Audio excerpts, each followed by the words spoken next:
पाकिस्तान की बुद्धि भ्रष्ट हो गई थी जो उनने लोगों को भेजा कश्मीर में। मैं कश्मीर कॉलेज टाइम में गया था और मैंने कसम खाई थी इस धरती में वापस कभी नहीं जाऊंगा। Slowly I think government change होने के बाद, काफ़ी सारी चीज़ें चेंज होने के बाद काफ़ी लोग बदल चुके थे एंड एक बार फिर कश्मीर जाना पड़ेगा क्योंकि लोग शायद उन्हें अक्ल आ गई है, शायद सुधर गए हैं। ये हादसा पाकिस्तान ने करके बहुत बड़ी गलती की है। पूरा का पूरा इंडिया एक हो गया, हिंदू मुस्लिम सिख ईसाई। Operation Sindoor, that is just fantastic. ये सबक सिखाना बहुत जरूरी था because the whole world is watching. हमने पाकिस्तान को अटैक नहीं किया है। सबसे पहले सबको जय हिंद, भारत माता की जय, हिंदुस्तान जिंदाबाद। आई थिंक जो भी हो रहा है वो आई थिंक ऊपर वाला लिखता है और चीज़ें होती हैं।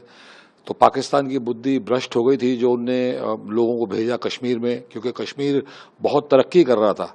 आपको मैं बताना चाहता हूँ कि मैं कश्मीर कॉलेज टाइम में गया था और मैंने कसम खाई थी इस धरती में वापस कभी नहीं जाऊँगा बिकॉज वहाँ के लोग, उनकी थिंकिंग ठीक नहीं लगी थी मुझे। लेकिन अब slowly I think government change होने के बाद, काफ़ी सारी चीज़ें चेंज होने के बाद काफ़ी लोग बदल चुके थे and things were improving drastically. इतने टूरिस्ट कश्मीर जाने लगे थे। मैं भी कभी सोचा था कि क्या पता एक बार फिर कश्मीर जाना पड़ेगा क्योंकि लोग शायद उन्हें अक्ल आ गई है, शायद सुधर गए हैं, पर ऐसा नहीं हुआ एंड उससे पहले ये हादसा हो गया। ये हादसा पाकिस्तान ने करके बहुत बड़ी गलती की है क्योंकि पहले बार कश्मीरी भी हिंदुस्तान की तरफ आए हैं। सब पूरा का पूरा इंडिया एक हो गया, हिंदू मुस्लिम सिख ईसाई। एंड ये पाकिस्तान को बहुत ही बड़ी गलती की जो सज़ा भुगतनी पड़ रही है, operation Sindoor, that is just fantastic. मैं पहले ही ट्वीट कर चुका था कि जिसने भी ये नाम दिया उसको मेरी तरफ से कोटि कोटि प्रणाम। ऑपरेशन सिंदूर हमारे दिल को छूता है। लोग बोल रहे हैं मोदी जी ने दिया, तो वो मोदी जी तो खैर इंसान नहीं, भगवान टाइप है, इतने ब्रेनी हैं कि आई थिंक डेफिनेटली उनने दिया होगा।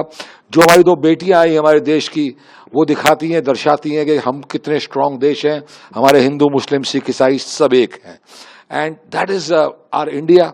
हमारे जो मुसलमान भाई हैं इंडिया के अंदर, वो बहुत ही अलग टाइप के हैं, वो बिल्कुल अमन प्रिय हैं। लेकिन ये जो बाहर से आ रहे हैं, बांग्लादेश से आ रहे हैं, पाकिस्तान से आ रहे हैं और यहाँ रह रहे हैं, वो अमन और शांति को खराब करते हैं, भंग करते हैं। इन सबको निकाल के बाहर फेंका जाए and I am with the government is fantastic. जिस तरीके से उन्होंने रिस्पॉन्ड किया है, जो हमारे बाकी सब जो आर्मी के लोग, नेवी के लोग, एयरफोर्स के लोग, उन्हें जितने भी सल्यूट किए जाएं वो कम है। We are so proud of you all, we are so proud of our ministers, our government, that कोई भी इसके सामने आई थिंक एक भी वर्ड बुरा नहीं बोल सकता। एंड ये सबक सिखाना बहुत जरूरी था because the whole world is watching. हमने पाकिस्तान को अटैक नहीं किया है, हमने टेररिस्ट को अटैक किया। We try to kill terrorism. India doesn't attack, India has never attacked anybody in its life. We have never started a war.